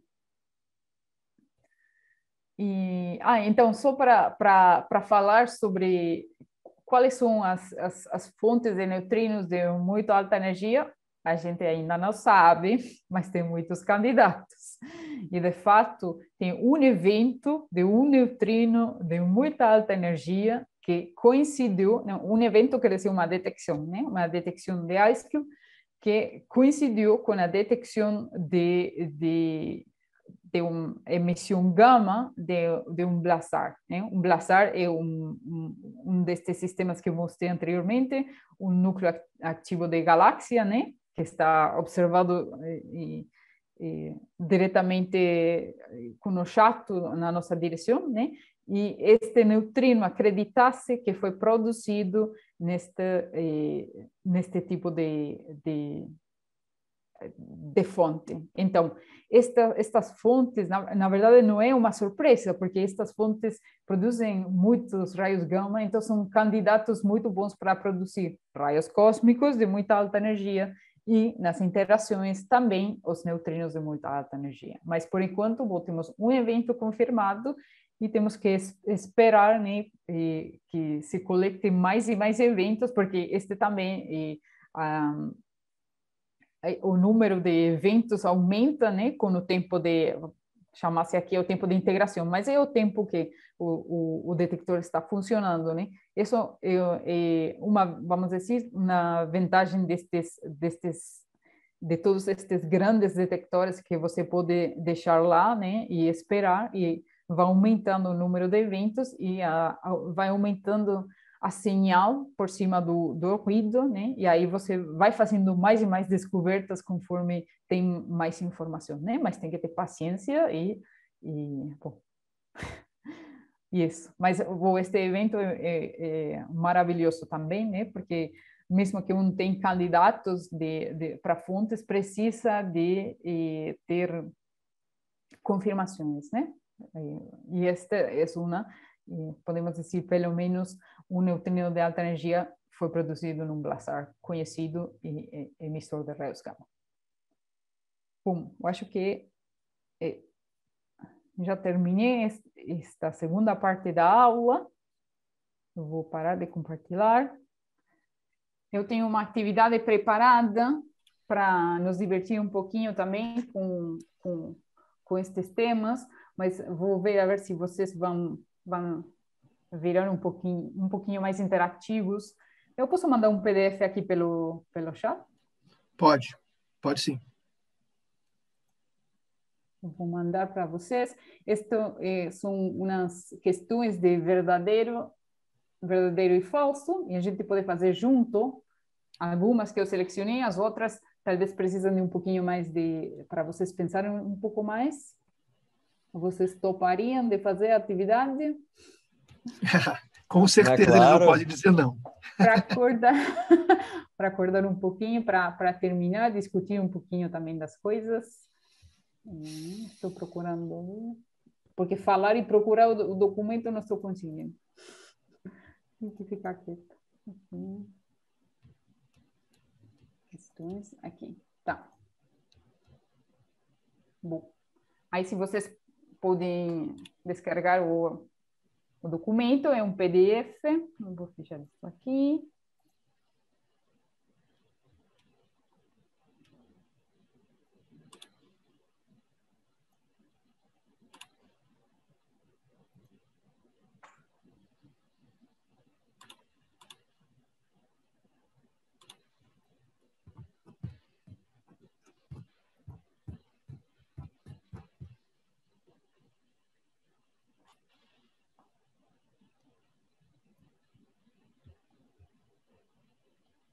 Todo mundo está com o PDF? Sim? Bom, vamos fazer uma coisa. Aí, Eu consegui baixar aqui o meu. Ótimo. Vamos só responder algumas das questões.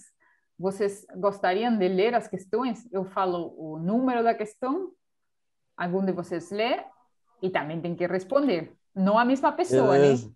Responde verdadeiro ou falso a pessoa que saiba a resposta. Tá ótimo? Ótimo. Tá, então, vamos responder a pergunta 1, a questão 1, a ver quem tem coragem de ler. Oi? Posso me candidatar? Sim, claro. A atmosfera é transparente aos raios gama muito energéticos e maior que 100 GeV, gigaelectronvolts. Por isso, podemos detectá-los na superfície da Terra.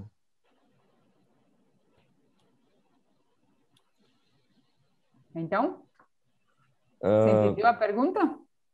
Acho É que para sim. verdadeiro ou falso, né? Não é Botaria mais. falso. Por quê? É que eu tô lembrando da imagem que tem do espectro eletromagnético que a Terra barra. E daí a parte era só o raio e o visível. Umas Exatamente. partes de rádio. Deu gama não seria. Alguém quer acrescentar alguma coisa a mais sobre a parte da detecção na superfície?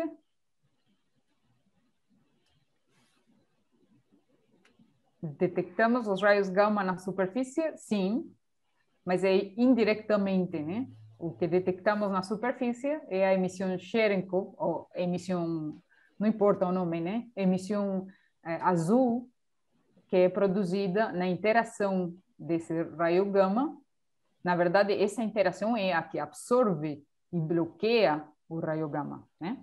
Então, a gente usa aquele bloqueio, vamos dizer, para poder detectar, de fato, o raio gama. E para isso tem que, para a gente poder enxergar aquela luz, o raio gama tem que ter uma energia maior que uns 100 GeV. Tá bom? Tá claro? Tá, vamos lá agora com o número 2. Se algum outro corajoso que queira ler a questão? Bora, gente. Acorda. Vamos, com certeza vão pronunciar melhor do que eu. Não fiquem com vergonha nenhuma.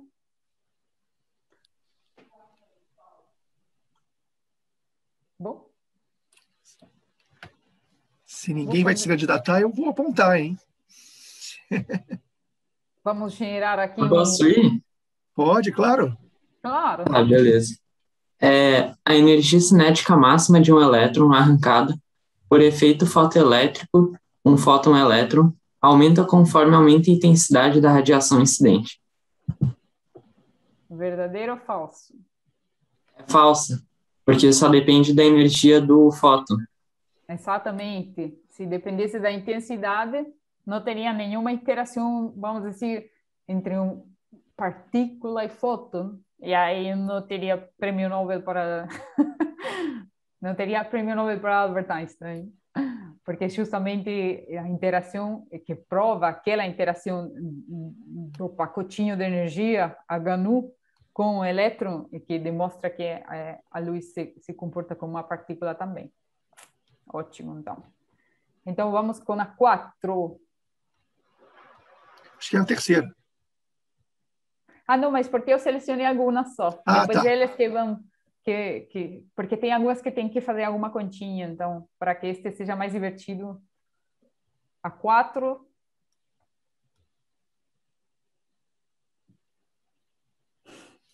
Não, nem precisa saber a resposta, só ler Basta questão. ler. Eu leio, eu não sei a resposta, mas eu leio. Tudo bem, tudo bem. E também tem 50% de chance de acertar, porque é só verdadeiro ou falso, né? Pode ler. Um elétron pode ter energia mínima total de 1 kV.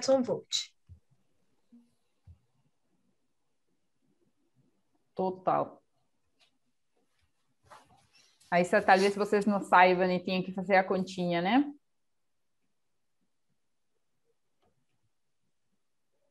Porque aí nós aprendimos, né, que na verdade a energia total do elétron vai ser a energia em repouso, que é a massa por C ao quadrado, né, mais a energia cinética. Então, sim ou sim, a energia total tem que ter aquela componente da massa em repouso, mais a energia cinética, que pode ser 0 ou não, dependendo, né, do movimento. Então,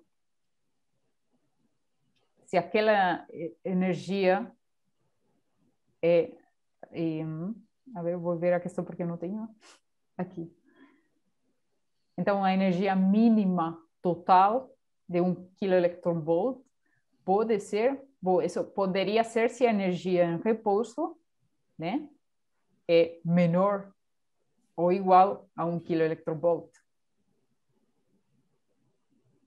Então, mas esta podemos deixar para vocês fazerem em casa, porque aí vocês calculam a energia em repouso do elétron, né, no sistema que vocês quiseram, depois vão transformar em electron-volt e vão comparar com esta energia aqui. Tá bom? Tá certo? E eu não sei se eu dar a resposta sim ou não. Melhor deixo aí um mistério. Depois você me passa um arquivo com as respostas. Sim, claro. Eu passo para eles. Sim, sim. E vamos com a 6. Quer ler você também, Ana, que na verdade que não respondimos essa? Pode ler a 6 também. Tá bom, eu leio. Os raios cósmicos são bons candidatos para determinada direção de suas fontes. Essa é falsa. Exatamente, é falso. Por quê? Muito brevemente. se quiser falar. Porque eles interagem com os campos magnéticos, então eles mudam muito de direção. Perfeito. Perfeito. Muito bom. Perfeito. Então, obrigada. Vamos com a questão 10.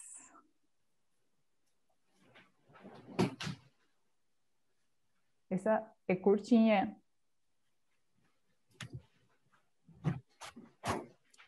E aí, gente? Vamos, pessoal, não fiquem com vergonha que vocês falam melhor do que eu.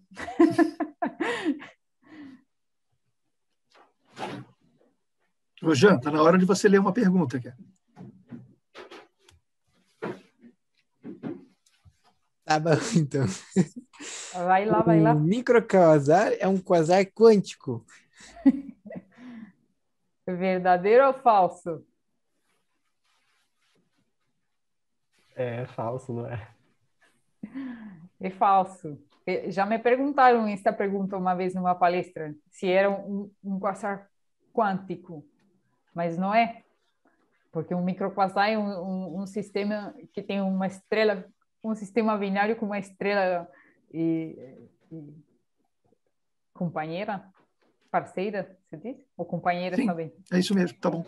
Uma estrela companheira, então é um sistema enorme, né? Não é quântico. Para ser quântico tem que ser dimensões muito pequenas, né? Ótimo, então.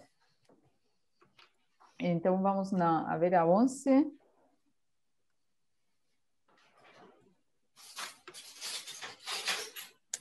Este também é divertido.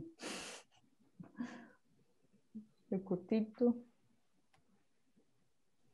Quem Opa, quer ler? Essa acho que eu leio. Eu leio. Sim. Lê aí, então. Claro. No começo, acreditava-se que os pulsares eram produto de tecnologia artificial. Verdadeiro ou falso?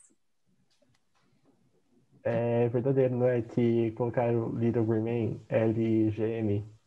Isso, exatamente. Isso acontece muito também com as coisas e os novos as novas fontes, né, que a gente descobre. Porque você pode pensar que isso aconteceu lá naquela época, mas atualmente ainda também sempre tem aquela questão, né, que começa a se perguntar se aquela emissão é produzida pela tecnologia artificial. No caso, por exemplo, mais recente, uma fonte conhecida como Fast Radio Burst, que são surtos rápidos em rádio, né? E era um completo mistério, agora se sabe muitas mais coisas, né? Mas no começo também algumas pessoas especulavam que o mecanismo de emissão não era natural, então era produzido por uma civilização alienígena. Mas não. Infelizmente não, né? Mas eu acho muito interessante, né? Os começos, né? E depois sempre tem uma explicação, e de fato esses fast radio bursts também acredita-se que tem a ver também com estrelas de nêutrons, né? Como no caso dos pulsares. Então, vamos com a 14.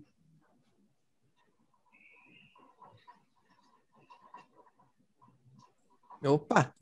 14. Os pulsos Cherenkov produzidos por raios gama na atmosfera são facilmente observáveis a olho nu, sem lua. Eu acho que não, né? Você tinha dito que levava 60 anos, né? Exatamente. Alguém fez a conta. Para você poder detectá-lo, de fato, precisa um evento muito, muito energético, e já sabemos que os eventos muito energéticos são os menos em número, então você teria que estar esperando muito tempo lá, olhando para cima, e além precisa que seja uma noite completamente escura, então a resposta é praticamente impossível, né? Então, infelizmente, não. E pode ser a 15 agora.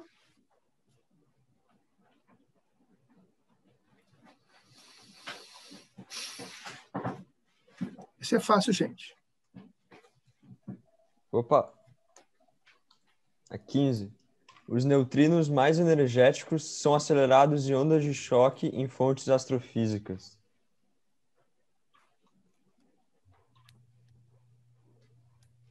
Verdadeiro ou Acho que falso? falso.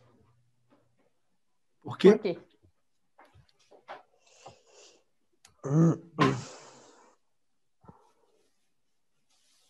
quê? Que não tem os neutrinos? O neutrino descobrimos Os O que, que tem que pode neutrinos- massa. desacelerar uma partícula? Teria que ter. É que a onda de choque, ela vai. Eu realmente não sei agora direito. Não, Thomas, é mais simples que isso. Você precisa de carga. Carga elétrica para acelerar uma partícula. Sim. Neutrino não tem carga. Ele já sai com a energia dele, acabou. Ele não pode ser acelerado. O neutrino, então, ele não tem. Não tem aceleração por isso. Não, ele já sai com a energia, ele já é gerado com a energia dele, não pode ser acelerado. Tá. A parte da onda de choque, na verdade, é para confundir um pouco, porque quem são acelerados nas ondas de choque são os raios cósmicos, que sim têm carga na galáxia, né? Então, o neutrino tem energia, tem massa, mas não tem carga, então não é acelerado, não. Então, é falso. Então, vamos com a 18. Havia alguém que não tinha lido. E Mariana, quer ler você? A 18. Qual que é? 18. Uma partícula para emitir radiação Cherenkov viola um postulado da relatividade. Acho que é falso, né? É falso. Pode dizer qual postulado?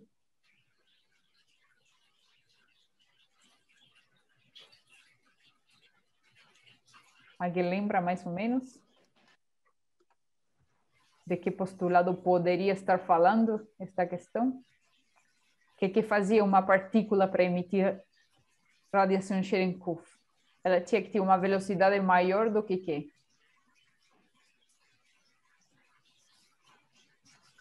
Maior do que a velocidade da luz naquele meio?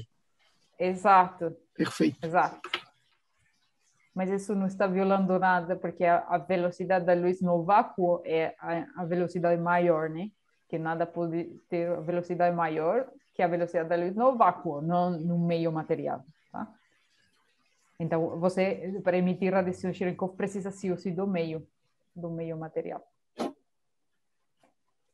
Então, vamos com só mais duas. 21. Quem tem coragem? Opa! 89% dos raios gama são prótons. Acho que Pegadinha, falso, hein, Maria Vitória? Acho que falso, por causa que a maioria dos raios cósmicos que eu me lembrava era composto por muons, pions e neutrinos. Essa questão Não, pera, raio cósmico. Isso, gama não raio são. cósmico. Nossa senhora. Raio Uma gama pegadinha. é onda eletromagnética. Exato. Mas em Exato. questão de partícula também não seria prótons, ou seria? Os raios cósmicos, sim, são prótons, a maioria. A maioria? Sim. É a Mas pegadinha os que ela raios botou gama raio são- gama, né? Que é a onda exato. eletromagnética. É tão parecido que até a gente, quando vai falando, vai mudando um para outro e sem reparar, mas está errado, né? Os raios gama são fótons, né? É radiação eletromagnética. E aí, podemos só terminar com a 25, não, a 26. 26. Quem ainda não leu, acho que todo mundo já leu, né? Quem está com a câmera aberta já leu. O Breno não leu ainda. Opa, olha, o cara está entregando o Breno. Breno, lê você. Será que está ali?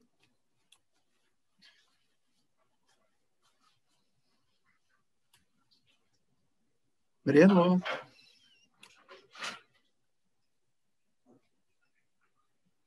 Ou alguém tem que salvar o Breno e ler. O 26.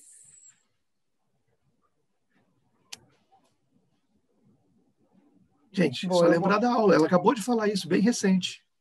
É.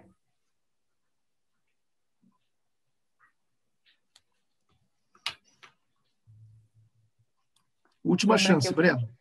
Senão a gente vai achar que você não está assistindo a aula. É. Não, eu estou aqui. Qual é a questão? A 26, naquele 26. PDF.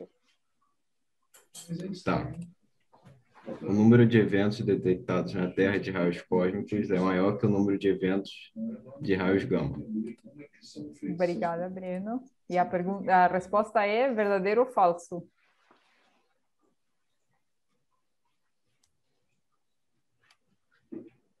Então, eu acho que é verdadeiro porque a gente aqui da Terra não consegue detectar muitos raios gama. É verdadeiro. É verdadeiro. O motivo é que simplesmente pela natureza faz mais raios cósmicos que raios gama, né? Ah, tá. Entendi. A señal de raios cósmicos é 100 vezes maior que aquela de raios gama. Isso é um problema muito grande para a astronomia de raios gama, que tem que sempre estar separando os eventos de raio cósmico e raio gama, né? Então, bom, é isso, pessoal. Obrigada por participar das questões. Eu vou mandar depois também as respostas, né? Porque tem outras para vocês também se divertirem entre vocês. Podem fazer uma trivia, ganhar um prêmio. Quem tiver as maiores respostas de verdadeiro ou falso. E também vão ter aí, eu vou mandar o PDF das aulas, e para vocês, se tiverem vontade de aprofundar um pouquinho mais, vocês podem resolver os exercícios, são muito simples os exercícios, né? São simplesmente para vocês fixarem o conhecimento dos processos, né? Efeito quantum, etc., energia total, energia em repouso, essas coisas, né? Que talvez para vocês é mais fácil pensar em outros, na astronomia óptica, por exemplo, mas que ainda falta um pouco, não, lógico, né, na astronomia gama, porque não é muito comum, vamos dizer, né? E bom, espero que tenha se divertido, espero ter-lhes transmitido, né, minha paixão pela astronomia de altas energias. Eu acho toda a astronomia maravilhosa, mas a parte de altas energias é a que eu faço, e lógico é a que eu mais sei e mais topo, né? Bom, no começo, quando você começa, acha que é essa que mais topa, mas depois essa que você mais sabe, já era. Fica naquela. Então...